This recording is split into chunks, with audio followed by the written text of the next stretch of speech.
E na primeira colocação do Top 20, o presidente Jair Bolsonaro comparou a disputa eleitoral com um jogo de futebol e afastou qualquer possibilidade de derrota para Lula. Para ele é como se fosse um Flamengo enfrentando o Bangu. O presidente prometeu ir a todos os debates durante a campanha, caso o petista também decida comparecer. Vamos acompanhar o que disse Jair Bolsonaro. Ele que vai ligar para mim, eu tenho certeza que eu não vou ligar para ele. Mas se perder, se ligaria? Até não tem um C nessa questão, é o Flamengo, e com todo respeito, enfrentando o Bangu, pô, com toda certeza, não tem cabimento, até com o time reserva, com todo respeito ao Bangu, lá do meu estado do Rio de Janeiro, do bairro do Bangu também. E aí, Schelp, se o Lula está confiante de um lado, né, o que mostram as pesquisas, o presidente está confiante por outro lado. É normal, quando há uma disputa eleitoral, que os candidatos ou pré-candidatos mostrem confiança. Eles precisam mostrar mesmo a confiança de que serão vencedores, caso contrário, eles não conseguirão mobilizar suas bases políticas, mobilizar seus apoiadores para fazer campanha por eles, para tentar virar voto. Agora, eu gosto da comparação ou da analogia com o futebol para essa eleição.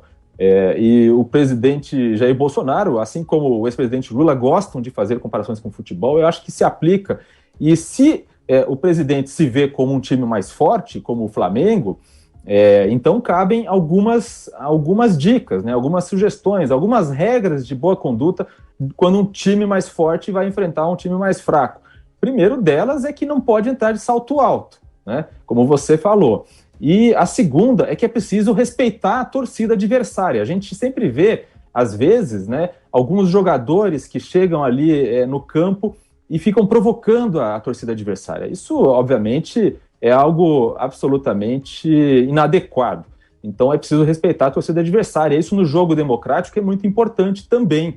O fato de que uma parcela da população vota contra você não significa que eles sejam menos importantes do ponto de vista de serem brasileiros, de serem cidadãos que mereçam atenção, do que outros que votam em você. Então, essa é uma analogia importante. E a terceira coisa é que é preciso respeitar as regras do jogo, né? Qualquer time, quando entra em campo, ele tem que saber respeitar as regras do jogo, ele sabe quais são as regras e ele vai respeitá-las até o fim, respeitar o VAR, respeitar o juiz, que no caso da eleição é o TSE, e respeitar o resultado final. Até porque a gente já viu muito time pequeno ganhando de time grande, né? Agora, o Bolsonaro disse ainda, Schelp, que se o Lula for em qualquer debate, ele também vai. O presidente tem certeza que tem votos na rua e repetiu que não acredita nas pesquisas. Em relação aos debates, acho ótimo. Isso é fundamental para qualquer candidato, principalmente os candidatos que estão à frente nas pesquisas, que eles aceitem participar dos debates. E principalmente, e também, né, não apenas nos debates do segundo turno, mas também nos debates do primeiro turno, porque nos debates do primeiro turno você tem ali os outros candidatos que talvez não estejam tão bem posicionados nas pesquisas, mas que são muito importantes para o debate, porque é no primeiro turno em que as ideias políticas, as propostas podem ser discutidas a fundo. No segundo turno, o que acaba acontecendo é o voto útil. Muitos daqueles que votaram em outros candidatos vão ter que escolher entre aqueles que eles consideram o menos pior. Então, o debate é fundamental para uma consolidação de uma disputa democrática e de qualidade.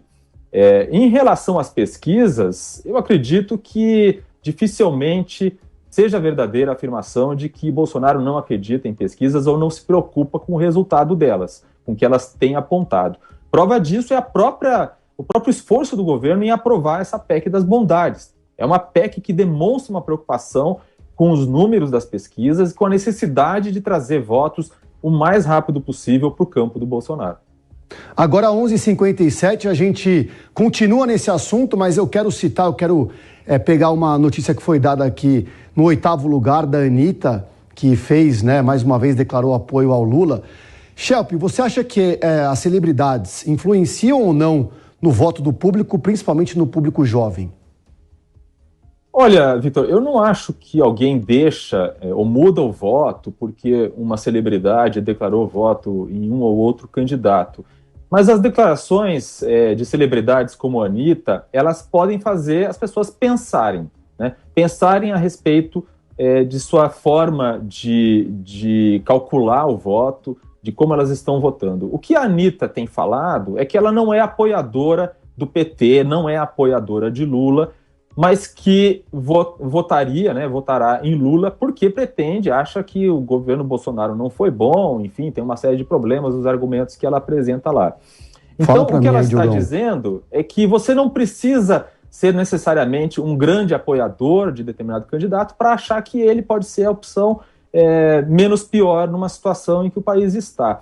E é curioso que ela tem sido massacrada aí pelos petistas pelo fato dela ter dito que não é apoiadora de Lula, que considera que há muitos problemas aí na trajetória dele. Isso mostra o seguinte, que tanto de um lado quanto de outro do espectro político, aqueles que são mais militantes não aceitam nenhuma forma de dissidência, não aceitam nenhuma forma de moderação, ponderação ou de nuances políticas. Aceita apenas a adesão completa e incondicional. Obviamente que isso é algo inadequado numa democracia. Agora, como você acha que essa polarização ela pode se repetir no mundo da música, por exemplo, ou então no setor cultural? O que a gente tem visto, né, e é curioso, muitas vezes alguns artistas aí que se identificam como sertanejos e tal, dizendo que são bolsonaristas, votam em Bolsonaro, talvez pela ligação, pela relação com a questão do agronegócio, e outros mais urbanos, digamos assim, daquele tipo de música urbana, que consideram-se de esquerda, que votam em Lula. Agora, eu acho que isso, obviamente, como toda generalização, é equivocada. Eu acho que cada um tem aí a sua trajetória de vida, a sua visão de mundo, e as posições são muito diferentes. A gente viu nas eleições de 2018, por exemplo, atores, né, nesse outro campo artístico, que manifestaram voto em Bolsonaro e outros que manifestaram voto em Haddad. Então há sempre essa divisão. Mas, como eu disse, eu acho que as pessoas não votam apenas porque um ídolo cultural indicou voto nesse ou naquele, mas contribui para o debate. Obrigado, Schelp, mais uma vez por participar do Top 20.